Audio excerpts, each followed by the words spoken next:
آمش نے بیان کیا، ان سے ابراہیم نے، ان سے اسود نے اور ان سے عائشہ رضی اللہ عنہا نے بیان کیا کہ ایک مرتبہ رسول اللہ صلی اللہ علیہ وسلم نے قربانی کے لیے بیت اللہ بکریاں بھیجی تھیں۔ صحیح بخاری حدیث نمبر 1701۔ آمش نے بیان کیا، ان سے ابراہیم نے، ان سے اسود نے اور ان سے عائشہ رضی اللہ عنہا نے کہ میں نبی کریم صلی اللہ علیہ وسلم کے قربانی کے جانوروں کے لیے قلادے خود بٹا کرتی تھی۔ حضرت صلی اللہ علیہ وسلم نے بکری کو بھی قلادہ پہنایا تھا اور آپ خود اپنے گھر اس حال میں مقیم تھے کہ آپ حلال تھے۔ صحیح بخاری حدیث نمبر 1702۔ حماد نے بیان کیا، ان سے منصور بن معتمر نے، دوسری سند اور ہم سے محمد بن کثیر نے بیان کیا، انہیں سفیان نے خبر دی، انہیں منصور نے، انہیں ابراہیم نے، انہیں اسود نے اور ان سے عائشہ رضی اللہ عنہا نے بیان کیا کہ میں نبی کریم صلی اللہ علیہ وسلم کی بکریوں کے قلادے خود بٹا کرتی تھی۔ حضرت صلی اللہ علیہ وسلم انہیں بیت اللہ کے لیے بھیج دیتے اور خود حلال ہی ہونے کی حالت میں اپنے گھر ٹھہرے رہتے۔ صحیح بخاری حدیث نمبر 1703۔ زکریہ نے بیان کیا، ان سے عامر نے، ان سے مسروق نے اور ان سے عائشہ رضی اللہ عنہا نے بیان کیا کہ میں نے رسول اللہ صلی اللہ علیہ وسلم کی قربانی کے لیے خود قلادے بٹے ہیں۔ ان کی مراد احرام سے پہلے کے قلادوں سے تھی۔ صحیح بخاری حدیث نمبر 1704۔ قاسم نے بیان کیا، ان سے ام المومنین حضرت عائشہ رضی اللہ عنہا نے بیان کیا کہ میرے پاس جو اون تھی اس کے ہار میں نے قربانی کے جانوروں کے لیے خود بٹے تھے۔ صحیح بخاری حدیث نمبر 1705۔ عبد الاعلیٰ نے خبر دی، انہیں معمر نے، انہیں یحییٰ بن ابی کثیر نے، انہیں اکرمہ نے، انہیں ابو ہریرہ رضی اللہ عنہ نے کہ نبی کریم صلی اللہ علیہ وسلم نے ایک آدمی کو دیکھا کہ وہ قربانی کا اونٹ لیے جا رہا ہے۔ آپ نے فرمایا کہ اس پر سوار ہو جا۔ اس نے کہا کہ یہ تو قربانی کا ہے، تو آپ نے پھر فرمایا کہ سوار ہو جا۔ ابو ہریرہ رضی اللہ عنہ نے کہا کہ پھر میں نے دیکھا کہ وہ اس پر سوار ہے اور نبی کریم صلی اللہ علیہ وسلم کے ساتھ چل رہا ہے اور جوتے کا ہار اس اونٹ کی گردن میں ہے۔ اس روایت کی مطابقت محمد بن بشار نے کی ہے۔ ہم سے عثمان بن عمر نے بیان کیا، ہم کو علی بن مبارک نے خبر دی، انہیں یحییٰ نے، انہیں اکرمہ نے اور انہیں ابو ہریرہ رضی اللہ عنہ نے نبی کریم صلی اللہ علیہ وسلم سے مثل سابق حدیث کے۔ صحیح بخاری حدیث نمبر 1706۔ سفیان نے بیان کیا، ان سے ابن ابی نجیح نے، ان سے مجاہد نے، ان سے عبد الرحمن بن ابی لیلہ نے اور ان سے حضرت علی رضی اللہ عنہ نے بیان کیا کہ مجھے رسول اللہ صلی اللہ علیہ وسلم نے ان قربانی کے جانوروں کے جھول اور ان کے چمڑے کو صدقہ کرنے کا حکم دیا تھا جن کی قربانی میں نے کر دی تھی۔ صحیح بخاری حدیث نمبر 1707۔ موسیٰ بن عقبہ نے بیان کیا، ان سے نافع نے کہ ابن عمر رضی اللہ عنہ نے ابن زبیر رضی اللہ عنہ کے عہد خلافت میں حجۃ الحروریہ کے سال حج کا ارادہ کیا تو ان سے کہا گیا کہ لوگوں میں باہم قتل خون ہونے والا ہے اور ہم کو خطرہ اس کا ہے کہ آپ کو مفسد لوگ حج سے روک دیں۔ آپ نے جواب میں یہ آیت سنائی کہ تمہارے لیے رسول اللہ صلی اللہ علیہ وسلم کی زندگی بہترین نمونہ ہے۔ اس وقت میں بھی وہی کام کروں گا جو حضرت صلی اللہ علیہ وسلم نے کیا تھا۔ میں تمہیں گواہ بناتا ہوں کہ میں نے اپنے پر عمرہ واجب کر لیا۔ پھر جب آپ بیدا کے بالائی حصے تک پہنچے تو فرمایا حج اور عمرہ تو ایک ہی ہے۔ میں تمہیں گواہ بناتا ہوں کہ عمرے کے ساتھ میں نے حج کو بھی جمع کر لیا ہے۔ پھر آپ نے ایک ہدی بھی ساتھ لے لی جسے ہار پہنایا گیا تھا۔ آپ نے اسے خرید لیا یہاں تک کہ آپ مکہ آئے تو بیت اللہ کا طواف اور صفا مروہ کی سعی کی۔ اس سے زیادہ اور کچھ نہیں کیا۔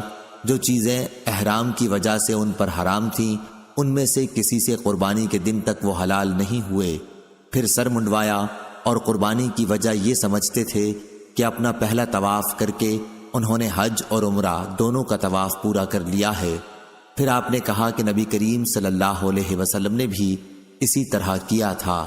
صحیح بخاری حدیث نمبر 1708۔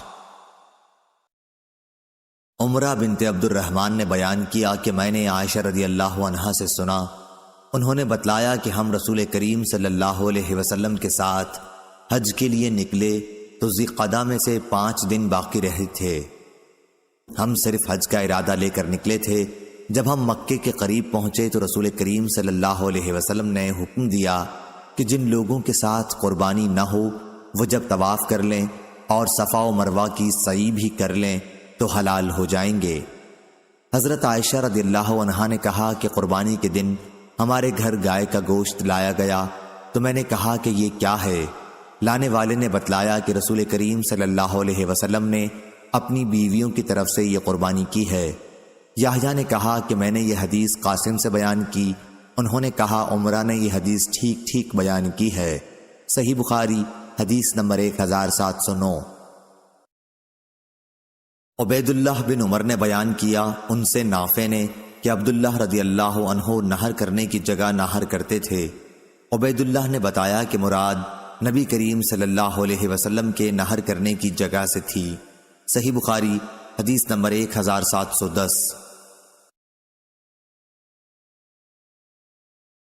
موسیٰ بن عقبہ نے بیان کیا، ان سے نافع نے کہ ابن عمر رضی اللہ عنہ اپنی قربانی کے جانور کو مزدلفہ سے آخر رات میں منی بھجوا دیتے۔ یہ قربانیاں جن میں حاجی لوگ نیز غلام اور آزاد دونوں طرح کے لوگ ہوتے اس مقام میں لے جاتے جہاں حضرت صلی اللہ علیہ وسلم نہر کیا کرتے تھے۔ صحیح بخاری حدیث نمبر 1711۔ وہیب نے بیان کیا، ان سے ایوب نے، ان سے ابو قلابہ نے، ان سے انس بن مالک رضی اللہ عنہ نے، اور انہوں نے مختصر حدیث بیان کی اور یہ بھی بیان کیا کہ نبی کریم صلی اللہ علیہ وسلم نے 7 اونٹ کھڑے کر کے اپنے ہاتھ سے نہر کیے اور مدینہ میں 2 چت قبرے سینگ دار مینڈھوں کی قربانی کی۔ صحیح بخاری حدیث نمبر 1712۔ یزید بن زری نے بیان کیا، ان سے یونس نے، ان سے زیاد بن جبیر نے کہ میں نے دیکھا کہ عبداللہ بن عمر رضی اللہ عنہ ایک شخص کے پاس آئے جو اپنا اونٹ بٹھا کر نہر کر رہا تھا۔ عبداللہ رضی اللہ عنہ نے فرمایا کہ اسے کھڑا کر اور باندھ دے، پھر نہر کر، کہ یہی رسول اللہ صلی اللہ علیہ وسلم کی سنت ہے۔ شعبہ نے یونس سے بیان کیا کہ مجھے زیاد نے خبر دی۔ صحیح بخاری حدیث نمبر 1713۔ وہیب نے بیان کیا، ان سے ایوب نے، ان سے ابو قلابہ نے اور ان سے انس رضی اللہ عنہ نے کہ نبی کریم صلی اللہ علیہ وسلم نے ظہر کی نماز مدینے میں 4 رکعت پڑھی اور عصر کی ذوالحلیفہ میں 2 رکعت۔ رات آپ نے وہیں گزاری، پھر جب صبح ہوئی تو آپ اپنی اونٹنی پر سوار ہو کر تہلیل و تسبیح کرنے لگے۔ جب بیدا پہنچے تو آپ نے دونوں حج اور عمرے کے لیے ایک ساتھ تلبیہ کہا۔ جب مکہ پہنچے اور عمرہ ادا کر لیا تو صحابہ رضی اللہ عنہم کو حکم دیا کہ حلال ہو جائیں۔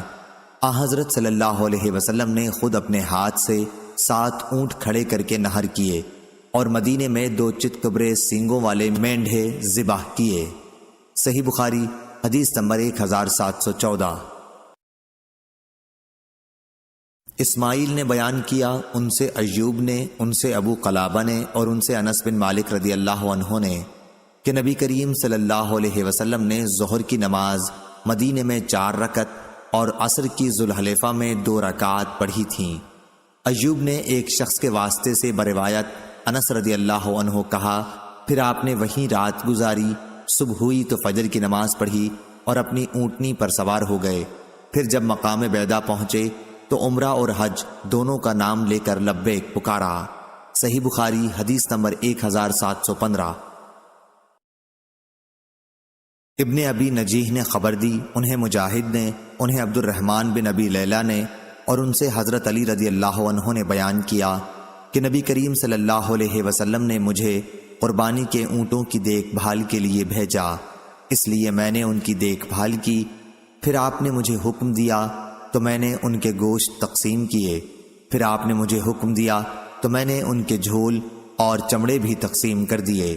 سفیان نے کہا کہ مجھ سے عبد الکریم نے بیان کیا، ان سے مجاہد نے، ان سے عبد الرحمن بن ابی لیلہ نے، اور ان سے علی رضی اللہ عنہ نے بیان کیا کہ مجھے نبی کریم صلی اللہ علیہ وسلم نے حکم دیا تھا کہ میں قربانی کے اونٹوں کی دیکھ بھال کروں اور ان میں سے کوئی چیز قصائی کی مزدوری میں نہ دوں۔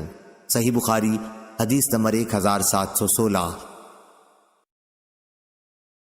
عبد الرحمن بن ابی لیلہ نے خبر دی، انہیں علی رضی اللہ عنہ نے خبر دی کہ نبی کریم صلی اللہ علیہ وسلم نے انہیں حکم دیا تھا کہ آپ قربانی کے اونٹوں کی نگرانی کریں، اور یہ کہ آپ کے قربانی کے جانوروں کی ہر چیز، گوشت، چمڑے اور جھول خیرات کر دیں، اور قصاب کی مزدوری اس میں سے نہ دیں۔ صحیح بخاری حدیث نمبر 1717۔ سیف بن ابی سلیمان نے بیان کیا، کہا میں نے مجاہد سے سنا، انہوں نے کہا کہ مجھ سے ابن ابی لیلہ نے بیان کیا اور ان سے علی رضی اللہ عنہ نے بیان کیا کہ نبی کریم صلی اللہ علیہ وسلم نے حجۃ الوداع کے موقع پر 100 اونٹ قربان کیے۔ میں نے آپ کے حکم کے مطابق ان کے گوشت بانٹ دیے، پھر آپ نے ان کی جھول بھی تقسیم کرنے کا حکم دیا اور میں نے انہیں بھی تقسیم کیا، پھر چمڑے کے لیے حکم دیا اور میں نے انہیں بھی بانٹ دیا۔ صحیح بخاری حدیث نمبر 1718۔ مسدد نے بیان کیا، کہا ہم سے یحییٰ قطان نے، ان سے ابن جریج نے، ان سے عطا نے، انہوں نے جابر بن عبداللہ رضی اللہ عنہ سے سنا، انہوں نے فرمایا کہ ہم اپنی قربانی کا گوشت منا کے بعد 3 دن سے زیادہ نہیں کھاتے تھے، پھر آن حضرت صلی اللہ علیہ وسلم نے ہمیں اجازت دے دی اور فرمایا کہ کھاؤ بھی اور توشے کے طور پر ساتھ بھی لے جاؤ، چنانچہ ہم نے کھایا اور ساتھ بھی لائے۔ ابن جریج نے کہا کہ میں نے عطا سے پوچھا، کیا جابر رضی اللہ عنہ نے یہ بھی کہا تھا کہ یہاں تک کہ ہم مدینہ پہنچ گئے؟ انہوں نے کہا کہ نہیں، ایسا نہیں فرمایا۔ صحیح بخاری حدیث نمبر 1719۔ عمرو نے بیان کیا، کہا میں نے عائشہ رضی اللہ عنہا سے سنا، انہوں نے فرمایا کہ ہم مدینے سے رسول اللہ صلی اللہ علیہ وسلم کے ساتھ نکلے تو ذوالقعدہ کے 5 دن باقی رہ گئے تھے، ہمارا ارادہ صرف حج ہی کا تھا۔ پھر جب مکے کے قریب پہنچے تو رسول اللہ صلی اللہ علیہ وسلم نے فرمایا کہ جن کے ساتھ ہدی نہ ہو وہ بیت اللہ کا طواف کر کے حلال ہو جائیں۔ عائشہ رضی اللہ عنہا نے فرمایا کہ پھر ہمارے پاس بقرہ عید کے دن گائے کا گوشت لایا گیا تو میں نے پوچھا کہ یہ کیا ہے؟ اس وقت معلوم ہوا کہ رسول اللہ صلی اللہ علیہ وسلم نے اپنی بیویوں کی طرف سے قربانی کی ہے۔ یحییٰ بن سعید نے کہا کہ میں نے اس حدیث کا قاسم بن محمد سے ذکر کیا تو انہوں نے کہا کہ عمرہ نے تم سے ٹھیک ٹھیک حدیث بیان کر دی ہے۔ ہر 2 احادیث سے مقصد باب ظاہر ہے کہ قربانی کا گوشت کھانے اور بطور توشہ رکھنے کی عام اجازت ہے۔ خود قرآن مجید میں فَكُلُوا مِنْهَا کا صیغہ موجود ہے کہ اسے غرباء و مساکین کو بھی تقسیم کرو اور خود بھی کھاؤ۔ صحیح بخاری حدیث نمبر 1720۔ منصور بن زازان نے خبر دی، انہیں عطا بن رباح نے اور ان سے ابن عباس رضی اللہ عنہ نے بیان کیا کہ رسول اللہ صلی اللہ علیہ وسلم سے اس شخص کے بارے میں پوچھا گیا جو قربانی کا جانور ذبح کرنے سے پہلے ہی سر منڈوا لے، تو آپ صلی اللہ علیہ وسلم نے فرمایا کہ کوئی قباحت نہیں، کوئی قباحت نہیں۔ صحیح بخاری حدیث نمبر 1721۔ ابو بکر بن عیاش نے خبر دی، انہیں عبدالعزیز بن رفیع نے، انہیں عطا بن ابی رباح نے اور انہیں ابن عباس رضی اللہ عنہ نے کہ ایک آدمی نے نبی کریم صلی اللہ علیہ وسلم سے پوچھا کہ حضور رمی سے پہلے میں نے طواف زیارت کر لیا۔ حضرت صلی اللہ علیہ وسلم نے فرمایا کہ کوئی حرج نہیں۔ پھر اس نے کہا اور حضور قربانی کرنے سے پہلے میں نے سر منڈوا لیا۔ آپ نے فرمایا کوئی حرج نہیں۔ پھر اس نے کہا اور قربانی کو رمی سے بھی پہلے کر لیا۔